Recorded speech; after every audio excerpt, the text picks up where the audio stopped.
नमस्कार मित्रांनो, मी हेमंत. मित्रांनो, नाते, संबंध याचं आयुष्यात खूप महत्त्व असतं.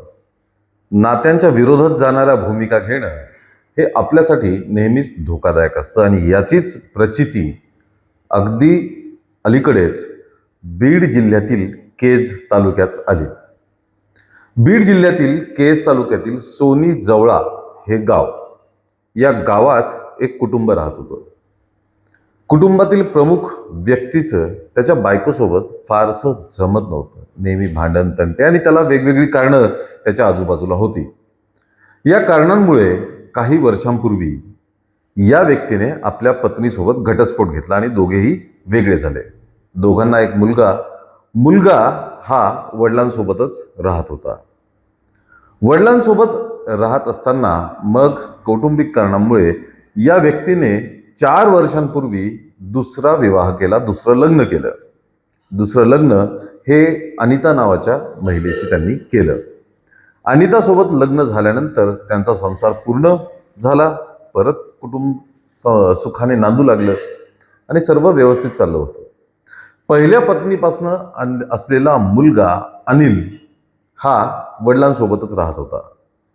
काही 1-2 वर्ष निघून गेल्यानंतर मात्र अनिता ही त्या व्यक्तीची जी दुसरी पत्नी होती तिचे आणि पहिल्या पत्नीपासून असलेला मुलगा यांच्यामध्ये प्रेम संबंध जुळून आले. कारण हे दोघे बराच वेळ घरी घालवायचे, त्यांच्यामुळे या दोघांमध्ये प्रेम संबंध प्रस्थापित झाले. म्हणजे मुलगा त्याच्या सावत्र आईसोबतच प्रेम संबंधांमध्ये होता किंवा सावत्र आईचे त्याच्या सावत्र मुलासोबत प्रेम संबंध जुळून आले. हे प्रेम संबंध नंतर अनैतिक संबंधांमध्ये परिवर्तित झाले आणि या दोघांमध्ये जोरदार अफेअर सुरू झालं.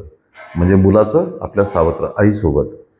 यांचे अनैतिक संबंध इतके टोकाला पोहोचले होते की त्यांनी शेवटी लग्न करण्याचा किंवा एकत्र राहण्याचा निर्णय घेतला. पण त्यांना माहिती होतं की त्यांचे हे जे संबंध आहेत हे समाजाला कधीही मान्य होणार नाहीत. समाज याला कधीही मान्यता देणार नाहीत. उलट हे संबंध म्हणजे बदनामीचं कारण ठरेल. त्यामुळे यांनी ठरवलं की आपण दूर कुठेतरी निघून जायचं.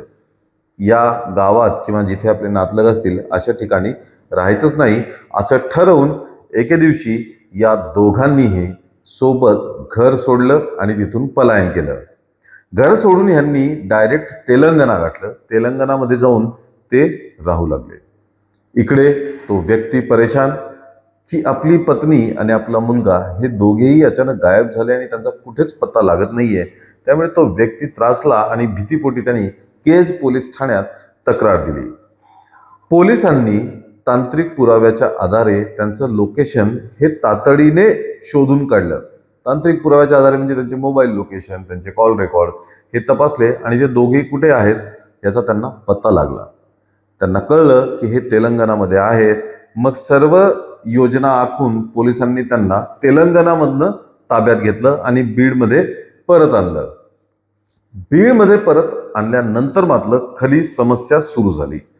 खरी समस्या हे की या दोघांनाही, अनिल आणि अनिताला, यांना याची जाणीव झाली की आता आपल्या संबंधांबद्दल माहिती झालेलं आहे, नातेवाईकांना माहिती झालेलं आहे, घरात तर माहिती झालेलंच आहे.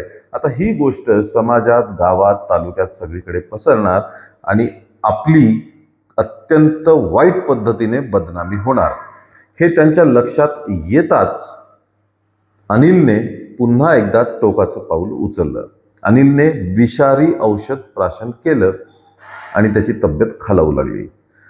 त्याला तिथल्याच एका रुग्णालयात, स्वामी रामानंद तीर्थ रुग्णालयात दाखल करण्यात आलं. उपचार चालू केले, पण त्याची प्रकृती इतकी खालावली होती की उपचारादरम्यान त्याचा मृत्यू झाला.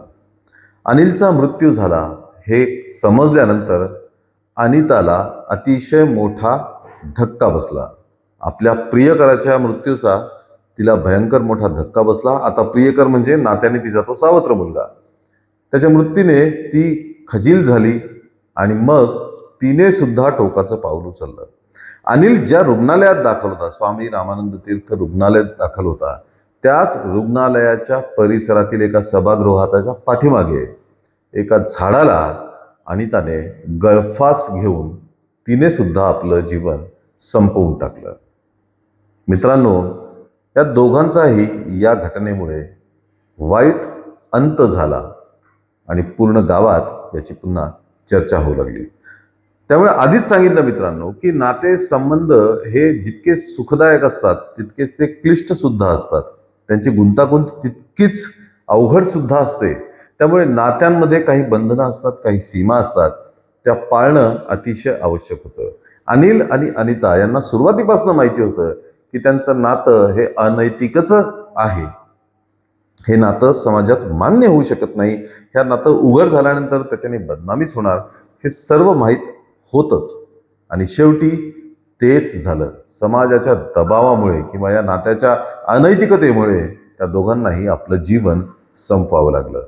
मित्रांनो, बीड जिल्ह्यातील ही घटना, यामुळे सर्वत्र हळहळ व्यक्त होत आहे, पण त्याची चर्चा देखील तितकीच होत आहे. या सर्व प्रकरणावरती आपलं काय मत आहे, आपल्याला काय वाटतं, हे आम्हाला कमेंटद्वारे नक्की कळवा.